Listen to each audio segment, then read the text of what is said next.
This conference will now be recorded. Hi everyone, it's Stacy Pearson, and I'm going to show you what you need to know about the co-grantor disclaimer notice. Co-grantors are married couples, and this notice applies to them.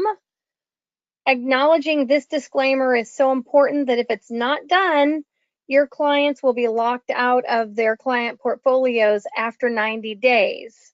So it won't disappear, it won't be deleted, but they won't be able to access their console. So let's find out about this. Let's open it up and see what it says. You get it off of the welcome page. Here's the welcome page. And entry intro is your welcome page. We could just open it up here. And it says, I'm going to get a little bit bigger copy for you. Our system indicates that your file is a co-grantor or a marital trust format.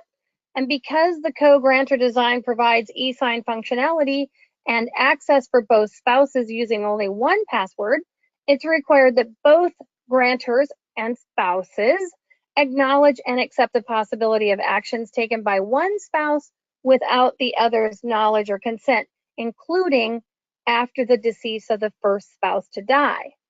Attention, and this is very important, and you should just read this to your client so that they can sign it. If access to this client console by either co-grantor spouse without the knowledge or consent of the other may be a concern, then a separate sole grantor trust format, one for each spouse, is recommended. And then you can have that talk, and I'll show you how you can go get the other spouse their own trust at a very deep discount. I always tell people, if you can't decide how to divvy up your inheritance to your kids now, you're not going to be in agreement later when one of you goes. Guess who's going to make changes?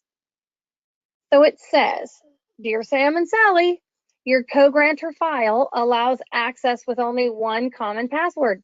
Notwithstanding that e-sign acknowledgments required of both spouses, both of you and either of you will have 24/7 accessibility to your co-grantor console and all of the dynamics available.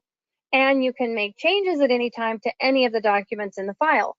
Proper legal protocol requires acknowledgement by you of the possibility of usage by either spouse acting alone without the other spouse's knowledge or consent, including after the decease of the first spouse to die.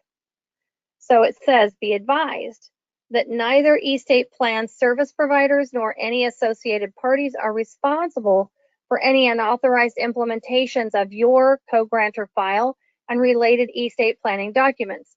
This disclaimer notice must be signed and uploaded to your client's console's master signatory guarantor eVault file. So I'm going to show you how to go to the eVault and find that drawer.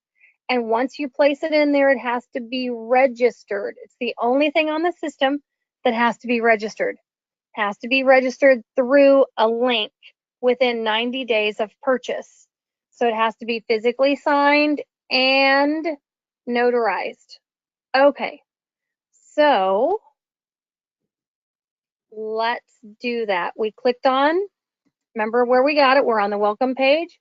We clicked here, we printed it, scroll down, print. Here's where you print. All right. Now you have them sign it, notarize it. Now you're going to scan it into your computer. You're going to go to document storage where the eVault Center is. And we are going to click on the Master Signatory Guarantor drawer and open it up. I've got a couple of forms in there already. Let's upload another one. Upload document, choose file. Some computers, I think your Macintosh computers say browse. Click here, find the form. And once you see it listed here, hit upload. And it is there. Now we're going to go back to the welcome page to register. console gateway, entry intro, and the register link comes up. Click. Oh, I already did it from another time. You have to click the proper one. So it's not this one, it's not this one, it's this one. And now we register. Okay, it says thank you for registering. So it's acknowledging that it's there. Now, when would you use this? Let me give you an example. The wife has a son in college in another state when she gets remarried. And her son doesn't move back after school because he gets a job. And then he doesn't move back because he meets a girl and he gets married and has his kids in another state. And they come home for holidays and things. The wife then is the first one to die. But the husband in his old age may feel lonely and maybe resentful that this son of hers is going to get a portion of the inheritance and he doesn't really have a relationship and doesn't come home, even though they didn't have a chance to really build a strong relationship in the beginning. And that surviving spouse can cut that child out of the inheritance or dramatically change what he was supposed to get.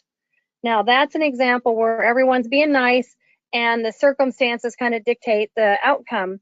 But in real life, all the scenarios that happen are not so nice, and this is not uncommon. So much so that we need to protect you and us from a child coming back to us and making a claim that we caused this to happen.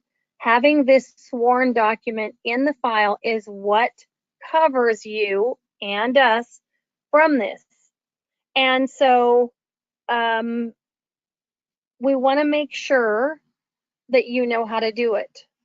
Now, I said if they're having some trepidation about getting separate files, I've seen them where he has one, she has one, and then they both have one. You come down to miscellaneous, new file order, click order new file. This is also how you do a referral to a relative.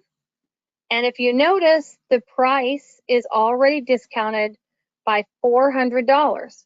You can bring that price down by deciding that you don't need 2 support fees. You're just going to do both of them for the same price. That brings the price down again. If you were going to bring it down any further, you'd have to negotiate something ahead of time with the attorney. But you can see that they can get it for a greatly reduced price. That's how you do a second order. So everybody be sure that you get your co-grantor disclaimer forms signed, notarized, and uploaded to the system. Thank you all. Have a good day.